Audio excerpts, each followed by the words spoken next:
एक तुम्ही समजून घ्या की देवेंद्र फडणवीस साहेबांचा विरोधी पक्ष नेता असणाऱ्याचे व्हिडिओ आपल्या सर्वांकडे आहेत. अजितदादा तिथं विरोधी पक्ष नेता असतानाचे व्हिडिओ आपल्याकडे आहेत. अधिवेशनामध्ये सुद्धा देवेंद्र फडणवीस साहेब विरोधी पक्ष नेता असताना तिथं त्यांनी सांगितलंय की तुम्ही ओला दुष्काळ जाहीर करा, शेतकऱ्याला भरीव निधी तुम्ही तिथं द्या आणि तिथं दानत लागते शेतकऱ्याला मदत करायला, तेव्हा तुम्ही तिथं बोलत होता. आता तर तुम्ही मुख्यमंत्री आहात.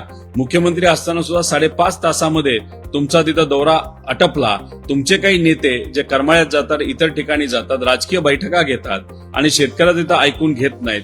मग ह्याच्यावर तुम्ही तिथं बोलत असताना फक्त विरोधी पक्षावर जर टीका करत असाल, अहो तुम्ही विरोधी पक्ष नेता असताना ओला दुष्काळ जाहीर करा असं सांगता, शेतकऱ्याला भरीव निधी द्या, दानत लागते असं बोलता. आता तर तुम्ही सत्तेत आहात, केंद्रात तुमचं सरकार, राज्यात तुमचं सरकार. आता मग 50,000 रुपये पर हेक्टरी द्यायला तुम्हाला काय होतं? ओला दुष्काळ जाहीर व्हायला तुम्हाला काय होतं? आणि तिथं कर्जमाफी करायची हीच ती वेळ असं आम्ही म्हणत आहोत. पण तुम्ही वाट बघत आहात की पुढच्या आमदारकीची वाट बघत आहात. आमचं मत आहे की खरंच तुमची दानत असेल तर एक तर कर्जमाफी तुम्ही आत्ताच्या आत्ता जाहीर करा, 50,000ची मदत करा आणि ओला दुष्काळ हा तुम्ही जाहीर करा, अशी आमच्या सगळ्यांची मागणी आहे.